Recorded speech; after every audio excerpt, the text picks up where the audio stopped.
তাই আমি সংক্ষিপ্তভাবে বলতে চাই যে আমাদের 3টা যুদ্ধ ছিল বিগত দিনে। একটা যুদ্ধ 5ই অগাস্টে এদেশের ছাত্র জনতার গণঅভ্যুত্থানের মাধ্যমে আমরা অর্জন করেছি। আরো 2টি যুদ্ধ আমাদের বাকি আছে। একটি হচ্ছে যে আমাদের দারিদ্রতা থেকে মুক্তির যুদ্ধ। এই দারিদ্রতা থেকে মুক্তির যুদ্ধের জন্য আরেকটা যুদ্ধ আমাদের আছে। সেই যুদ্ধটা হচ্ছে বাংলাদেশের মানুষ গত 17 বছর তাদের ভোটাধিকার প্রয়োগ করতে পারে নাই, তাদের পছন্দের সরকার গঠন করতে পারে নাই, যার কারণে তারা 17 বছর বিভিন্নভাবে নির্যাতিত হয়েছে। তাদের কষ্টে কামানো টাকা লুটপাট হয়েছে, তাদেরকে কথা বলতে দেওয়া হয় নাই, তাদের উপর বিভিন্নভাবে নির্যাতন করা হয়েছে, তাদেরকে গুম করা হয়েছে। নির্যাতন নিপীড়নের এমন কোন স্তর নেই যা আওয়ামী লীগ গত 17 বছর করে নেই।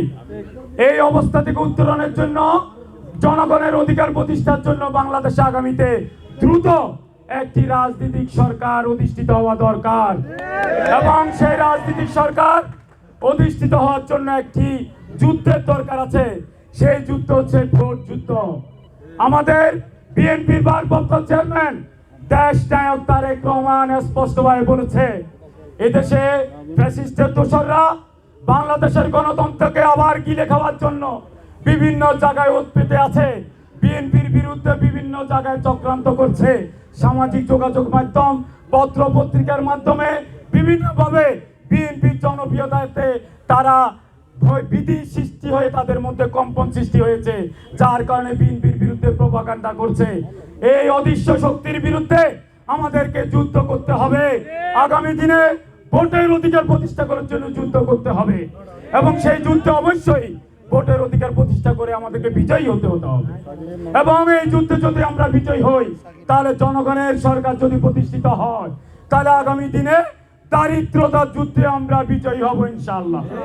তখন আমাদের এইভাবে শীত বস্ত্র বিতরণের অনুষ্ঠান করতে হবে না। মানুষ তাদের ক্রয় ক্ষমতার মাধ্যমে তার প্রয়োজনীয় জিনিস ক্রয় করতে পারবে। তাদেরকে এখানে শীতের সময় রাতের 8টা থেকে বসে থেকে বক্তব্য শুনে শীত বস্ত্র নিয়ে গিয়ে তাদের শীত নিবারণ করতে হবে, সেই পরিস্থিতি থাকবে না। আমাদের বিএনপির ভারপ্রাপ্ত চেয়ারম্যান সেই স্বপ্ন দেখাতে চায় আপনাদেরকে।